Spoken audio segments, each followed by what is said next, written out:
Sudahkah Anda ngaji? Ayo kita ngaji.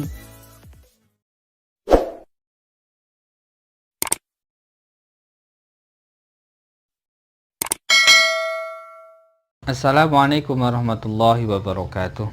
Lahumul Fatihah.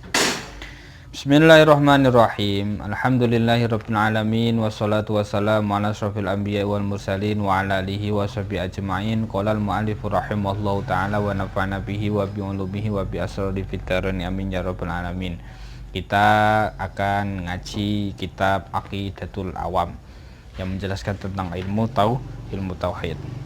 Bismillahirrahmanirrahim. Bismillahirrahmanirrahim. Nyebut asmane Allah Ar-Rahmani kang paring nikmat kang gede-gede sapa Allah, Ar-Rahim itu kang paring nikmat kang lembut-lembut sapa Allah. Ai abtati utegese ngawiti ngaji sapa ingsun. Wa batu fa'lam bi wujubil ma'rifah min wajibin lil isri min wajibin lillahi isri nasifah. Wa batu anapun ya.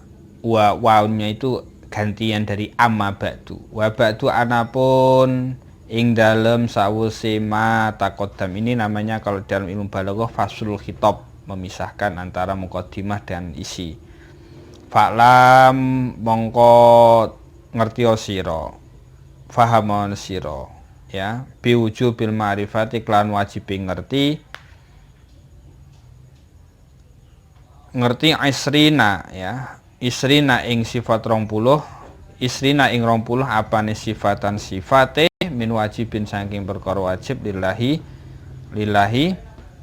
ngeduwene Gusti Allah.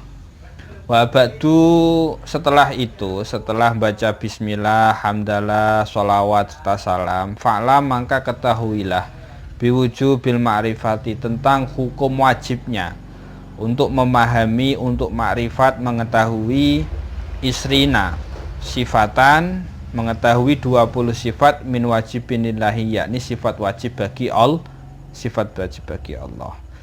Artinya setiap orang mukallaf ya kan, setiap orang mukallaf, orang Islam ini wajib pertama yang harus ya, yang harus dipelajari itu adalah mempelajari tentang ilmu tauhid, yang di situ menjelaskan tentang kita untuk mengetahui atau mengenal Tuhan kita.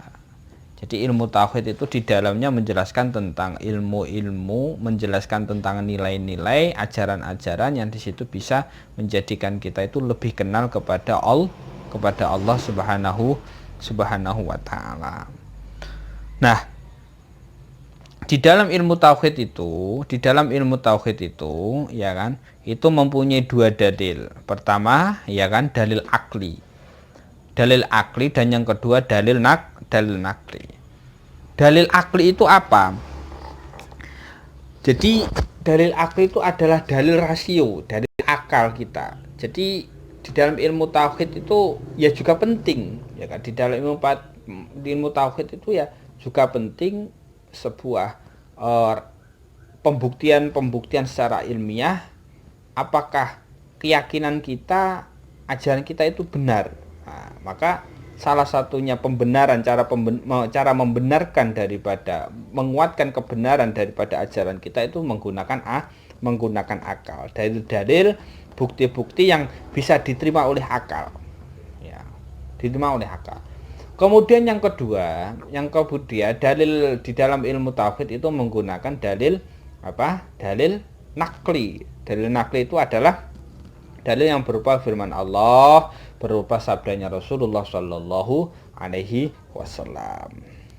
Nah, jadi pertama di dalam ilmu tauhid yang harus kita ketahui pertama adalah tentang sifat wajib bagi Allah yang ada 20. Kemudian Kiai Nazim menjelaskan, wallahu mawjudun qadimun baqi mukhalifun lil khalqi bil itlaqi wa qaimun ghani wa wahidun wa haqiqatun muridun alimun bi kulli syai' sami'unil basiru wal mutakallimu lahu sifatun sab'atun tantazimu Fa qudratun iradatun sam'un basar hayatunil ilmu kalamun istamar. Wallahu mongko ta Gusti Allah iku maujudun dan kang wujud qadimun tur dat qadim bagi tur kang langgeng mukhalifun tur kang nulayani lil khalqi maring makhluk bil itlaqi kelawan mutlak. Wa qaimun tur dat kang jumenengi kelawan date Gusti Allah goni tur dat kang sugih wa wahidun tur dat kang ijen wahid tur dat kang urip qadir tur dat kang kuasa murid tur dat kang ngersakake alim tur dat kang ngerti bikul lisan kelawan saben suci-wiji. Sami untuk zat kang midanget al-basir utawa zat kang ningali awam takalim utawa zat kang bicara lahu iku keduwene Allah sifatun ta berupa sifat sabatun kang pitu tantazimu kang urut apa sifat. Faqudratun yaiku sifat kudrah. Faqudratun mongko yaiku sifat kudrah iradatun lan sifat ngarepake samun lan sifat midanget basarun lan sifat ningali hayatun lan sifat urip. Al ilmu tun sifat ngudaneni kalamun tun sifat bicara istamar ya. Oh, ku khobar ya. Faqudratun mongko uta sifat kudrah iku istamara tetep apa kudrah ila akhirih. Jadi Gusti Allah itu punya sifat wujud ya kan. Kalau secara urutan nazam itu adalah sifat wujud, qadim, terus baqa ya kan. Bakok kemudian mukhalifun lil makhluk yang mukhalifun makhluk terus kemudian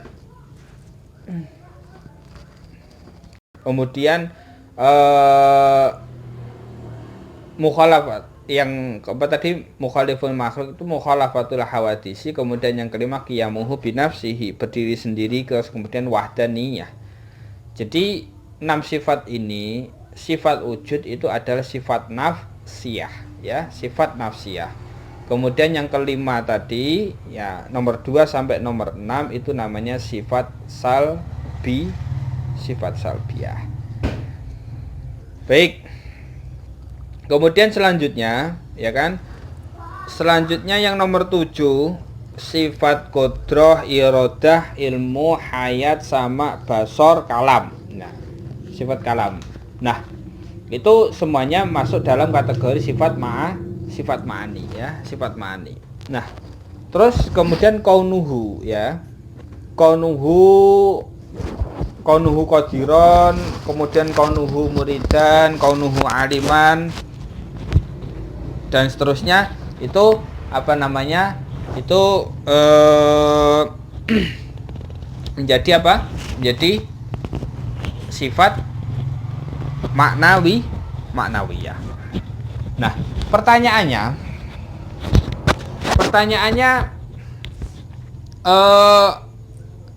apa sih definisi sifat nafsiyah, sifat salbiyah, sifat ma'ani, sifat maknawiyah? Nah, sifat nafsiyah itu adalah sifat yang berhubungan dengan zatnya Allah. Ya, sifat yang berhubungan dengan zat Allah. Ya. Nah, sifat ini artinya berhubungan ya, yang ta'aluk dengan zatnya Allah, Nah, ini ada satu sifatnya, ini adalah sifat wujud. Kemudian yang kedua sifat salbiyah.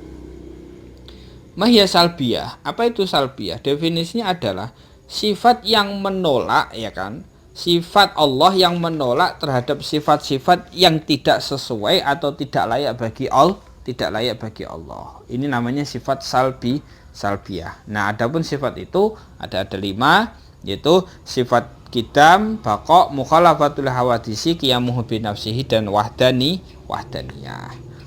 Nah, kemudian yang ketiga adalah sifat apa? Ma'ani. Definisinya apa? Definisinya sifat ma'ani itu ialah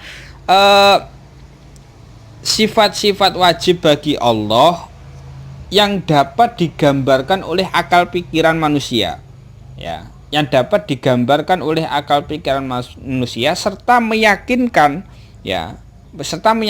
orang lain. Karena apa? Karena kebenaran sifat itu bisa dibuktikan oleh panca indera. Jadi dibuktikan oleh panca indera. Nah, sifatnya apa? Qudrah, iradah, ya kan?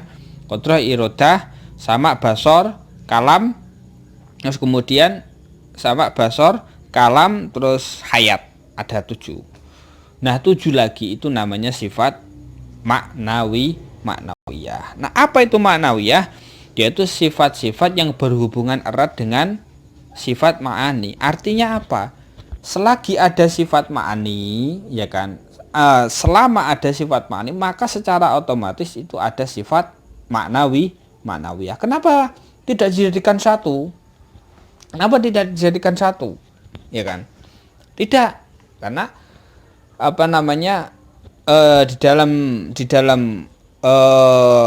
masalah ilmu tauhid itu harus dijelaskan detail, Contoh begini, saya punya sifat pandai bersepeda, tapi belum tentu saat ini saya itu posisinya sedang bersepeda. Nah, kalau Gusti Allah itu apa nih, sifat kudrah, ya kan? Sifat kudrah, ya beliau tetap dalam posisi sifat kudrah itu dia tetap, Allah itu kaunuhu qadiran, selalu berkuasa. Nah, jadi apa namanya? Itulah ada keterkaitan antara maknawi dan maknawiyah, dan itu harus dijelaskan secara sendiri-sendiri secara tafsir. Nah, terus wa jaizun bi fadlihi wa adlihi intaha wallahu a'lam bishawab. Al-Fatihah.